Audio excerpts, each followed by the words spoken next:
বন্ধুরা দেখতে পাচ্ছ প্রতিমা একেবারে কমপ্লিট। ছোটোখাটো একটু আদ্রু কাজ বাকি আছে, কিন্তু একেবারে কমপ্লিট। সম্পূর্ণ ভিডিও আমি আপনাদের কাছে আজকে তুলে ধরছি। বিভিন্ন আর্টের একেবারে নিত্য নতুন ডিজাইনের কি অসাধারণ কারুকার্য।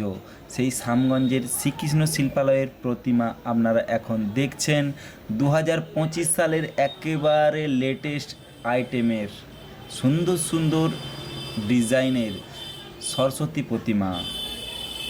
কি বলবো বন্ধুরা, একেবারে চোখ ফেরাতে পারবে না, এত সুন্দর নিখুঁত কারুকার্য করা সরস্বতী প্রতিমা আপনারা চোখ ফেরাতেই পারবেন না। চলছে একেবারে প্রসেসিংয়ের কাজ, এখনও চলছে, এখনও কমপ্লিট যেহেতু সম্পূর্ণ প্রতিমাগুলো হয়নি। কিছু কিছু প্রতিমা কিন্তু সম্পূর্ণ কমপ্লিট হয়ে গিয়েছে, কিন্তু এখনও কিন্তু আরও কিছু প্রতিমা সম্পূর্ণ কিন্তু কমপ্লিট হয়নি, এখনও প্রস্তুতি চলছে। এই যে দেখতে পাচ্ছেন সরস্বতী দেবী প্রতিমার পেছনে ময়ূরপুচ্ছ মিলে একেবারে সরস্বতী প্রতিমা বসে আছে বিনা হাতে নিয়ে। একটা ময়ূরের পালকের একটা অংশ কমপ্লিট হয়েছে, এখনও কিন্তু অনেক বাকি আছে। সম্পূর্ণ কমপ্লিট হলে কি অসাধারণ লাগবে এই সরস্বতী দেবী প্রতিমা, আপনাদের কাছে সেটাও আমি কিন্তু ভিডিওর মাধ্যমে তুলে ধরবো। আপনারা শুধু দেখতে থাকুন ও সঙ্গে থাকুন।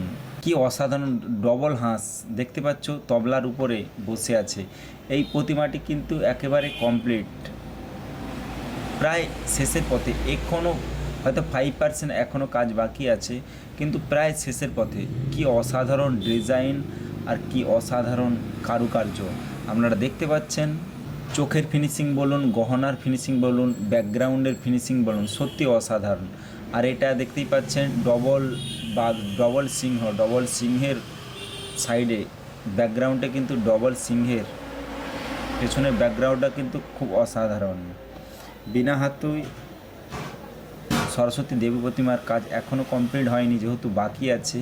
তো দেখতেই পাচ্ছ ব্যাকগ্রাউন্ডটা কিন্তু তামা কালারের, খুব সুন্দর লাগছে। আর এই পাশে সরস্বতী দেবী প্রতিমার বইয়ের উপরে বীণা কিন্তু আছে। আর প্রতিমাটিকে দেখতে পাচ্ছেন একেবারে লেটেস্ট মডেলের, খুব সুন্দর লাগছে। গহনাটাও কিন্তু একেবারে অসাধারণ, কি সুন্দর কারুকার্য। ব্যাকগ্রাউন্ডের কাজ এখনও কিছুটা বাকি আছে। আর এই হচ্ছে পদ্ম ফুলের উপরে, আগের বছরও কিন্তু করেছিল এই শ্রীকৃষ্ণ শিল্পালয়ের প্রসেনজিৎবাবু। এই বছর কিন্তু অর্ডার থাকার জন্য প্রতিমাটি কিন্তু হয়েছে। পেছনের সিনারিটা কি সুন্দর। এটা এখন একটু কাজ বাকি আছে, শুধু খোঁপার উপরে গোলাপ ফুলটা লাগালেই কিন্তু কমপ্লিট। হাঁসের কারুকার্য বলুন, কি সুন্দর। আর এ পাশে আরেকটা ব্লু কালার শাড়ির উপরে কি সুন্দর লাগছে। বিনা হাতে বাহনকে হাতের পাশে নিয়ে বেশ সুন্দর লাগছে। এটাও কিন্তু খোঁপাতে ফুল একটা লাগালে কিন্তু প্রায় কমপ্লিট। শুধু ডিজাইনগুলো দেখুন আর পেছনের ব্যাকগ্রাউন্ডের কারুকার্যগুলো আপনারা দেখুন, সত্যি একেবারে মন ছুঁয়ে যাবে, চোখ আপনারা ফেরাতেই পারবেন না। শাড়ির কালার, ব্লাউজের কালার, তারপরে এত সুন্দর আর্টে, সত্যি। আর এটা আরেক সুন্দর দেখুন বন্ধুরা, পেছনটা কিন্তু একেবারে পদ্মের পাতা, আর সাইডে কুড়ি কুড়ি পদ্মফুল, কিছু পদ্মফুল ফুটে আছে। পদ্মফুলের পাপড়ির উপরে, পদ্মফুলের পাতার উপরে পা রেখে সুন্দর বিনা হাতে নিয়ে কিন্তু বসে আছে। খোঁপার কারুকার্যটা দেখুন বন্ধুরা, খোঁপার কারুকার্য দেখুন আর ডিজাইনগুলো দেখুন, কি সুন্দর, পুরো মন ছুঁয়ে যাবে। চোখের কাজটা আহা রে। আরেক অসাধারণ হলদে কালার শাড়ি, আর ব্যাকগ্রাউন্ডের কাজটা দেখুন।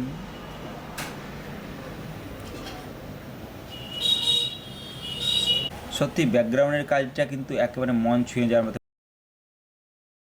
ময়ূরটাকেও কিন্তু খুব সুন্দর লাগছে, আপনারা দেখতেই পাচ্ছেন। হলদে কালার শাড়ির উপরে সরস্বতী দেবী মাকে কিন্তু বেশ মানিয়েছে, তাছাড়া পেছনে ব্যাকগ্রাউন্ডটাও বেশ ভালোই মানিয়েছে। একেবারে অরেঞ্জ কালারের ব্যাকগ্রাউন্ডেও কিন্তু খুব সুন্দর মানিয়েছে। আর পেছনের কলকার কাজগুলো তো একেবারে সত্যি কি অসাধারণ। বীণাটা দেখুন, যেন একেবারে বাদ্যযন্ত্রের দোকান থেকে বীণা কিনে এনে যেন সরস্বতী দেবী প্রতিমার হাতে বসিয়ে দিয়েছে। শুধু দেখুন, লক্ষ্মী আর সরস্বতী দুই বোন। আহা হা রে, শাড়ির কালারগুলো দেখুন, আহা হা, পিঙ্ক কালার আর একদিকে সবুজ হলদে কালার। আর ব্যাকগ্রাউন্ডটাও কিন্তু একেবারে মন ছুঁয়ে যাওয়ার মতো। চোখ কিন্তু ফেরানো যাচ্ছে না। দেখছেন বন্ধুরা, এই হচ্ছে শ্রীকৃষ্ণ শিল্পালয়ের কাজ। 5টা একেবারে হাঁস দেখতেই পাচ্ছ, 4টে হাঁস পায়ের নিচে। পেছনের সিনারি কিন্তু পাহাড় থেকে ঝর্ণা নেমে আসছে, আর একটা হাঁস কিন্তু মেঘের ওপর থেকে উড়ে উড়ে আসছে। বিনা হাতে নিয়ে কিন্তু সরস্বতী দেবী প্রতিমাকে একেবারে যেন স্বর্গের পরী লাগছে, স্বর্গের যেন পরী লাগছে সরস্বতী দেবী প্রতিমাকে। আর এই সাইডে একেবারে ব্লু কালার শাড়ির উপরে বিনার শুধু ডিজাইনটা দেখুন, সরস্বতী দেবী প্রতিমার বিনার ডিজাইনটা কিন্তু সত্যি মন ছুঁয়ে যাওয়ার মতো। আর ব্যাকগ্রাউন্ডটা তো আহা হা হা রে, ব্যাকগ্রাউন্ডটা সত্যি, এইসব শিল্পীর কদর না করে সত্যিই থাকতে পারা যায় না। সত্যি সেইলেই শ্রীকৃষ্ণ শিল্পালয়ে প্রসেনজিৎবাবুর এত নাম। এই হচ্ছে সেই লেটেস্ট ডিজাইনের সাঁওতালি ঠাকুর, সাঁওতালি আর্টে সরস্বতী দেবী প্রতিমা। নিচে বাঘ বসে আছে,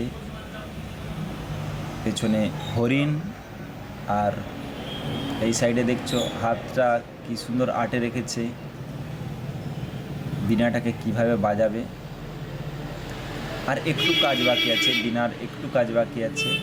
আর পেছনে গাছ, গাছের উপরে কিন্তু একেবারে অজগর সাপ। যেমন কালার গাছের আর সাপটাকেও কিন্তু ঠিক সেরকম কালারে ম্যাচিং করেছে। আর সরস্বতী দেবী প্রতিমার মাথার ফেসগুলো দেখুন, আর এই সাইডে হনুমান বসে আছে। একেবারে মানিয়েছে সাঁওতালি বলেই। পায়ের কারুকার্যগুলো দেখুন, আহা হা রে, একেবারে মন প্রাণ ছুঁয়ে যাবে। আর একটা অসাধারণ একেবারে আর্টের সুন্দর ডিজাইনের সরস্বতী দেবী প্রতিমা, ঘাগরা টাইপের শাড়ি পরে আছে। ওড়নাটাও দেখছো কি সুন্দরভাবে চুলের উপর দিয়ে পড়ে আছে। আর ব্যাকগ্রাউন্ডটা দেখো বন্ধু, কি সুন্দর সুন্দর ডিজাইনের। সেইলেই বারবার ছুটে যেতে হয় সেই প্রসেনজিৎবাবুর সেই শ্রীকৃষ্ণ শিল্পালয়ে। ব্যাকগ্রাউন্ড বলুন, শাড়ির কাজ বলুন, গহনার কাজ বলুন, হাতের কাজ বলুন, হাঁসের কাজ বলুন, প্রত্যেকটা কিন্তু একেবারে মন ছুঁয়ে যাওয়ার মতো। চোখের কাজটা দেখছেন, আহা হা হা রে। যাই হোক, পুজোর এই দিনগুলো আপনাদের ভালোভাবে কাটুক। ধন্যবাদ।